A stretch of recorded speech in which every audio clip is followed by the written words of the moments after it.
Menurut Sugiono, uang tersebut bukan sebuah iuran wajib atau syarat keanggotaan tetap. Menlu mengatakan kontribusi Indonesia adalah dengan mengirim 8.000 pasukan penjaga keamanan.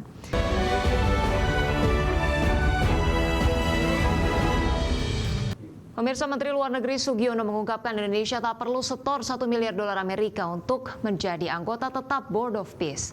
Menlu Sugiono mengatakan Indonesia saat ini sudah menjadi anggota tetap Board of Peace tanpa menyetor 1 miliar dolar Amerika atau setara 16 triliun rupiah. Menurut Sugiono, uang tersebut bukan sebuah iuran wajib atau syarat keanggotaan tetap.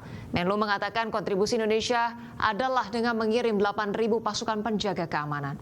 Menurut Sugiono, pembahasan terkait kontribusi 1 miliar dolar Amerika merujuk apabila suatu negara ingin mengambil peran tertentu seperti menjadi anggota permanen.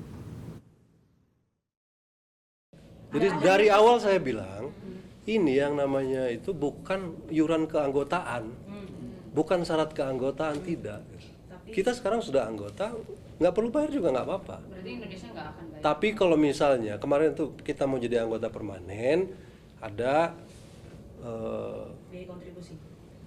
kontribusi 1 miliar itu kan gitu.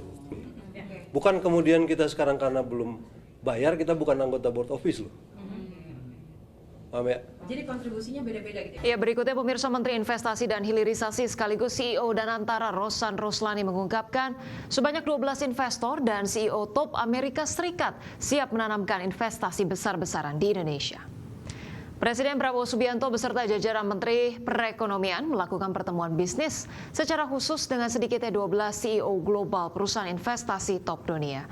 Menteri Investasi dan Hilirisasi menegaskan pertemuan dengan 12 pimpinan perusahaan investasi global tersebut sebagai upaya memperkuat kemitraan investasi strategis, di mana para CEO dan presiden perusahaan investasi terkemuka dunia tersebut tercatat memiliki total aset kelolaan atau assets under management yang mencapai 15 triliun dolar Amerika. Di sisi lain, 12 pemimpin perusahaan investasi global tersebut sangat tertarik dengan arah kebijakan ekonomi nasional, langkah penguatan iklim investasi, serta komitmen pemerintah dalam menjaga stabilitas dan kepastian hukum yang dinilai memiliki potensi kerjasama yang sangat konstruktif.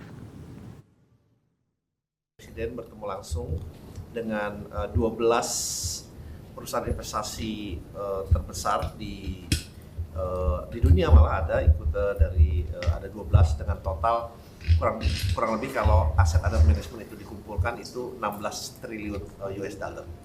Potensi ada beberapa kerjasama dengan mereka karena memang kalau dilihat selama ini para perusahaan investasi terbesar ini mungkin belum, kalau saya bilang belum tergarap secara optimal. Mereka lebih banyak berinvestasi di negara-negara lainnya. Nah, kebetulan dengan kehadiran Danantara ini, mereka juga mempunyai potensi sebagai local partner Danantara, dan itu memberikan kenyamanan dan confidence juga karena kita bisa bersama-sama investasi tidak hanya di Indonesia tapi juga di luar Indonesia.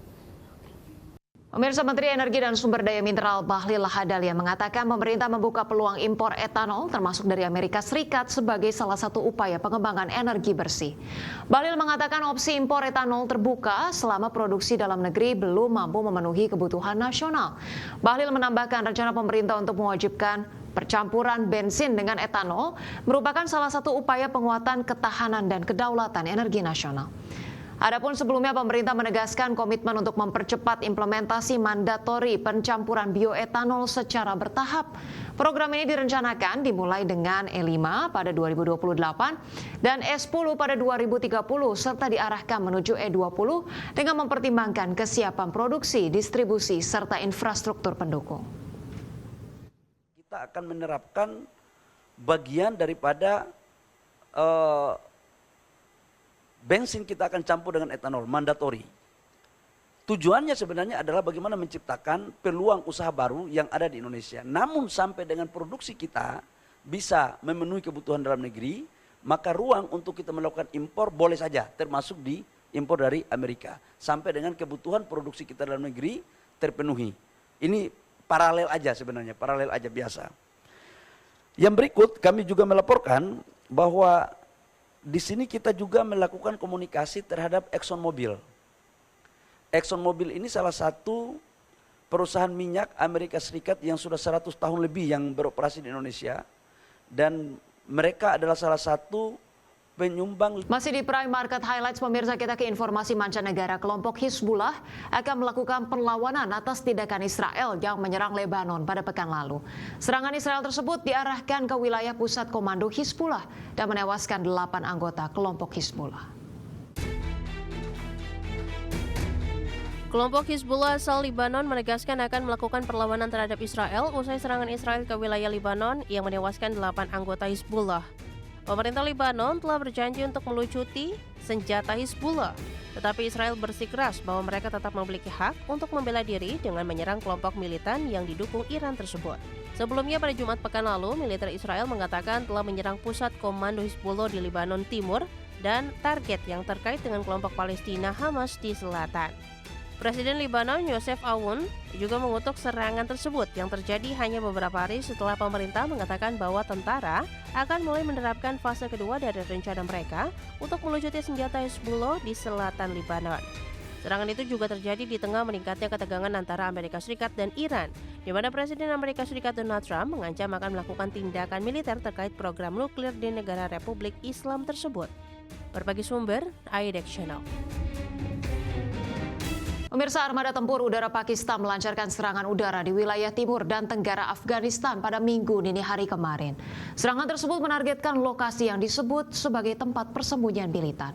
Kementerian Penerangan Pakistan menyatakan serangan lintas batas tersebut menghantam 7 kamp dan tempat persembunyian teroris yang diklaim sebagai milik Taliban Pakistan dan kelompok ISIS Khorasan.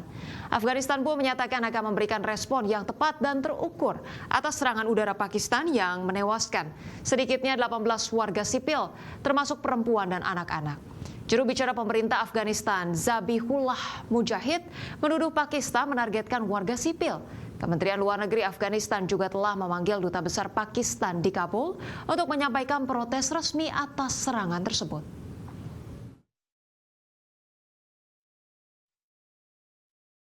Selain pendapatan dari sisi perpajakan, pemerintah juga bisa meningkatkan pendapatan dari sektor perusahaan badan usaha milik negara atau BUMN, di mana puluhan perusahaan BUMN tercatat memiliki peran strategis dalam mendukung penerimaan negara.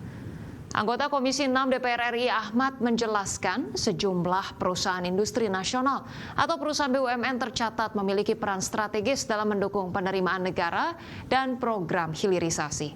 Untuk itu Komisi 6 meminta pemerintah terus memperkuat peran Kementerian BUMN dalam mempercepat kemajuan ekonomi nasional, termasuk dengan berkontribusi secara maksimal dalam program-program unggulan pemerintah, mulai dari mewujudkan ketahanan pangan, ketahanan energi, program hilirisasi, hingga program-program strategis nasional lainnya yang akan berdampak pada pertumbuhan ekonomi nasional dan peningkatan kesejahteraan masyarakat.